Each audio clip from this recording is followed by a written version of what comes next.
નમસ્કાર, જય જવાન જય કિસાન. ખાસ વિશેષ આજે લાઈવ વિડીયોનો માધ્યમ કે હમણાં જે ચોરી થતી રાતના થતી પણ હવે ધોળા દિવસે ચોરી થાય છે. એ જ ચોરી પણ ક્યાંની કે આજે ખેડૂતની વેદના, ખેડૂતના બોર ઉપર કેબલ ચોરી થાય છે. દેખો મિત્રો, આજે આ ગામમાં માણેકપરા ગામ મારા જે કસ્ટમર ભાઈ કિરણભાઈ છે એના બોર ઉપર હમણાં ધોળા દિવસે ચોર આવીને કેબલ કાપીને લઈ જાય છે. તો તમામ ખેડૂતોને વિનંતી, હાલ ચોરોથી બહુ સાવધાન રહેવું.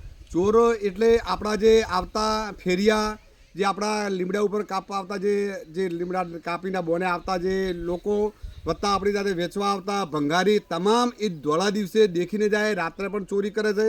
તમામ ખેડૂત મિત્રોને વિનંતી કે હાલ ચોર, કેબલ ચોરનું બહુ વધી ગયો છે, એટલે તમામ ખેડૂતો ખાસ સાવચેતી રાખી. અમારી સાથે આપણા આ ટાઈપની કેબલ બધી કાપીને અમારા ખેડૂત કિરણભાઈ જોડાણા છે. કિરણભાઈ સપ્તનભાઈ, ગામ માણેકપરા ગામમાં પણ હમણાં આ બોર ઉપરથી ચોરી, આ જ બોર ઉપરથી ચોરી થઈ છે. દેખો મિત્રો, ને સાથે સાથે હમણાં ગ્રામ પંચાયતનો પણ એ પણ માણેકપરા ગ્રામ પંચાયતમાંથી કેબલ ચોરણો, વાસણા ગોળિયા ગામની અંદર પણ ઘણા પણ બોરોનો કેબલ ચોરાય. તમામને વિનંતી કહી છે, ભંગાર ભાઈઓને પણ વિનંતી, તમામ વેપારી મિત્રોને વિનંતી કે આવા ચોર કેબલ લઈને આપણી જોડે વેચવા આવે તો થોડાક એમની જાણ કરવી, કોઈ પણ ગામની અંદર જાણ કરવી, પોલીસ સ્ટેશનમાં પણ જાણ કરવી. અમારી સાથે કિરણભાઈ જોડા. કિરણભાઈ, તમારા કેબલ ક્યારે ચોરવાનો છે? કેબલ કાલે બપોરે 12 થી 1ના સમયમાં જ્યારે હું નીકળી રહ્યો હતો ગામ તરફ, હું ચાલતો હતો અને અહીંયા ઓરડીની પાછળ એક ભાઈ નાનું 17 થી 18 વર્ષનો ઈસમ હતો, જે પાછળ ઊભો હતો. મેં એમ જતા કીધું, ભાઈ કોણ છે તું? એટલે એને એમ કીધું હું લીમડો કાપું છું. એટલે હું આ બહારથી કીધું અમારા ક્ષેત્રમાં કેમ લીમડો કાપે છે? એટલે અંદર આવ્યો જો, એટલે અમારા દરવાજા, મેઇન દરવાજાની કડી અંદરથી ને બહારથી બંધ હતી. એટલે આપણે ભોળા ભાવી કેવું હોય કે પછી અંદર કોઈ હશે પટની સમાજ બીજું કે ગમે તે ભંગારી આ જે લેબડો કાપવાવાળો હોય એ આવ્યું છે, કોઈ હશે છોકરું. એટલે અંદર આવીને હું અંદર જ્યારે અંદર કડી ખોલીને અંદર આવવા જો ને ત્યારે તો એ ભાગી નીકળ્યું. એના પાછળ પણ એક બે નાના બાળકો ઈસમ હતા, જે કે 17-18 વર્ષની વયે હતા, એક 20 વર્ષનું હતું.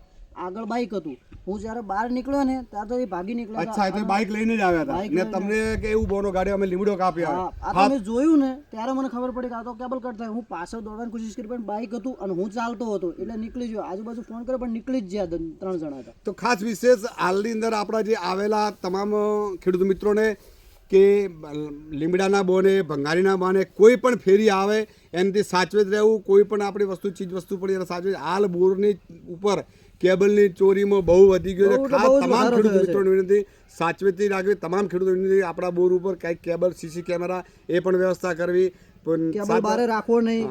ભંગારી પણ જે ભંગારનો ધંધો કરે એમને પણ વિનંતી, તમામ વેપારી પણ વિનંતી કે કોઈ પણ આવા વ્યક્તિ કેબલના કટકા લઈને તરત એ ગામની અંદર ખેડૂતને જાણ કરવી, ત્યાં પોલીસ સ્ટેશન જાણ કરવી, એ વ્યક્તિને 100% પકડવો. અને જે પણ ગ્રાહક આવે, જે પણ ભંગારી બીજો ત્રીજો ઘેર આવે એને પણ એ પાછળ ભંગાર લેવા તમારા ઘરના પાછળ આવે, તમારા આવે તે દરવાજો જ ઊભો રાખો કે ભાઈ અહીંયા આવું જ નહીં, અમારે જે આપવું છે અમે તને આપશું, પણ જેટલું બને એટલું ભંગારીનું બીજું ત્રીજું ઓછું કરી નાખો. કારણ કે એ દિવસે આવે, ચેક કરીને જાય, બધી નજર નાખીને જાય, પછી રાતે આવે ચોરી કરવા ઈસમો, બપોરે આવે, ગમે ત્યારે આવી શકે. અને હવે દિન દહાડે ચોરી થવા મળે એટલે તમામ બહુ થાય છે. જય જવાન જય કિસાન. તમામ ખેડૂતોને સાચવી રહેવા વિનંતી. બહુ સતત રાખવી. એ સતત રાખવી. જય માતાજી, જય ભારત.